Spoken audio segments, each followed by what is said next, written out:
أعوذ بالله من الشيطان الرجيم. بسم الله الرحمن الرحيم. الرحمن علم القرآن خلق الإنسان علمه البيان.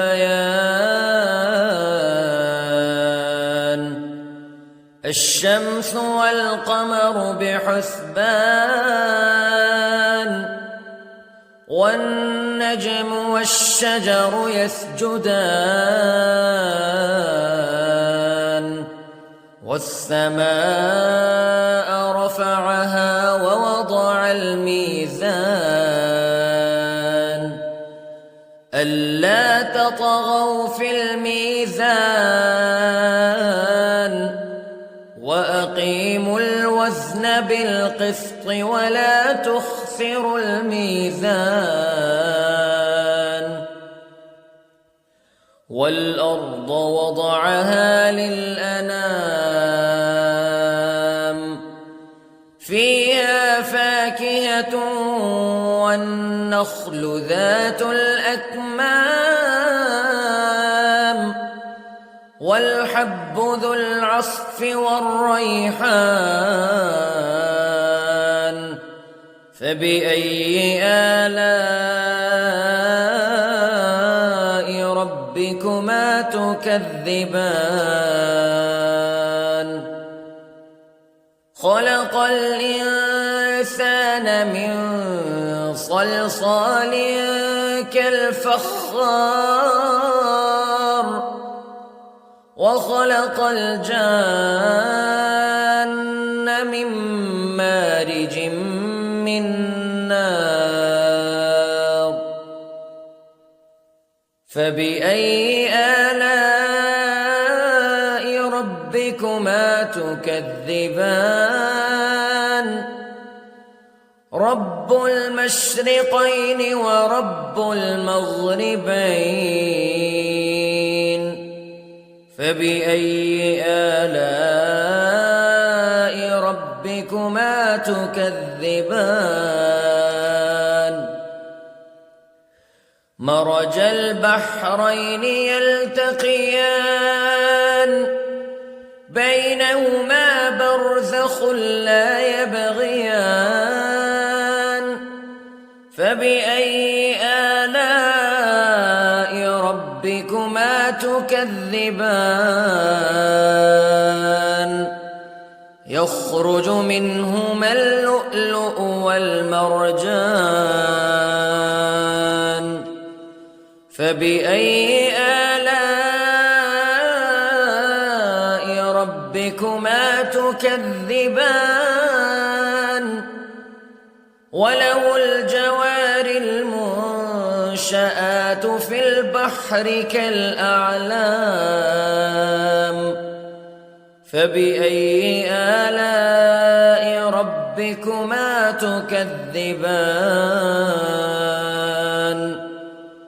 كل من عليها فان ويبقى وجه ربك ذو الجلال والإكرام فبأي آلاء ربكما تكذبان.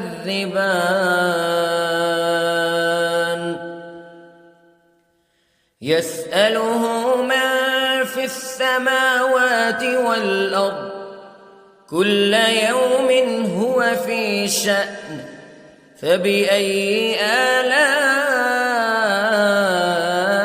ربكما تكذبان. سنفرغ لكم أيها الثقلان فبأي آلاء ربكما تكذبان.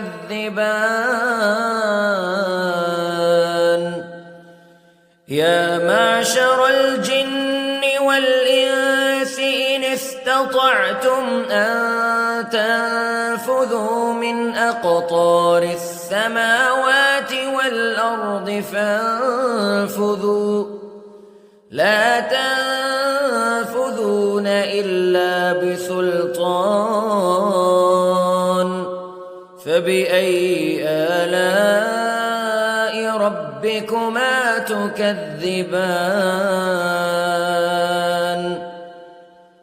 يرسل عليكما شواظ من نار ونحاس فلا تنتصران فبأي آلاء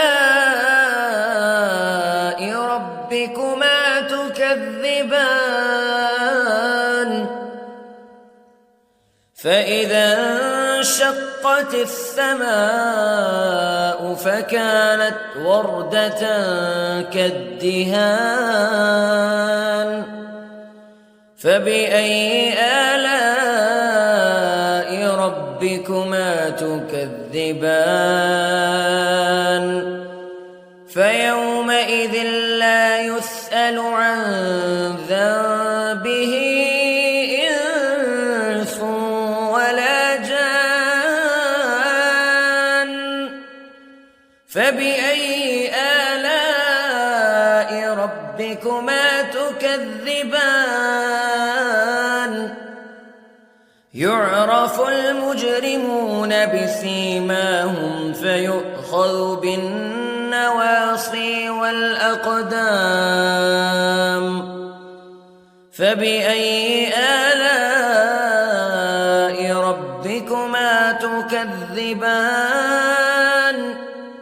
هذه جهنم التي يكذب بها المجرمون يطوفون بينها وبين حميم آن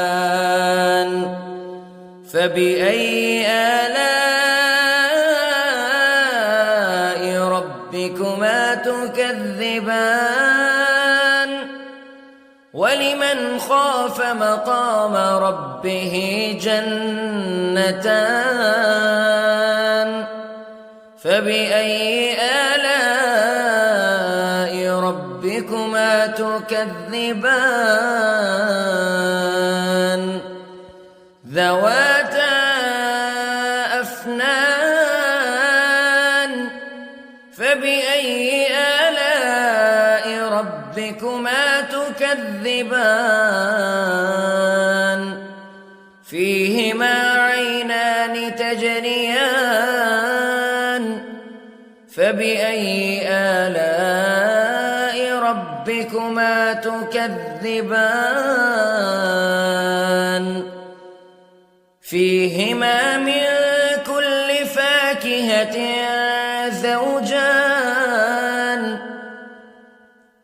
فبأي آلاء ربكما تكذبان متكئين على فرش بطائنها من استبرق وجنى الجنتين دان فبأي آلاء ربكما تكذبان فيهن قاصرات الطرف لم يطمثهن إنس قبلهم ولا جان فبأي آلاء ربكما تكذبان كأنهن الياقوت والمرجان فبأي آلاء ربكما تكذبان هل جزاء الإحسان إلا الإحسان فبأي آلاء ربكما تكذبان ومن دونهما جنتان فبأي آلاء ربكما تكذبان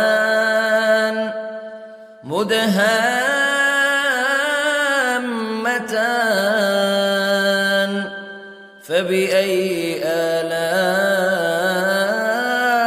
ربكما تكذبان فيهما عينان نضاختان فبأي آلاء ربكما تكذبان فيهما فاكهة ونخل ورمان فبأي آلاء ربكما تكذبان فيهن خيرات حسان فبأي آلاء ربكما تكذبان حور مقصورات في الخيام فبأي آلاء ربكما تكذبان لم يطمثهن إنس قبلهم ولا جان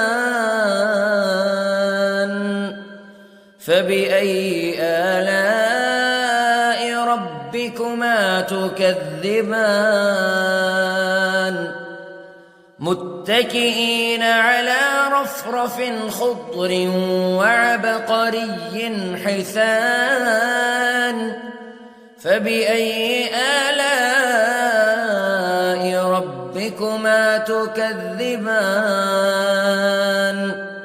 تبارك اسم ربك ذي الجلال والإكرام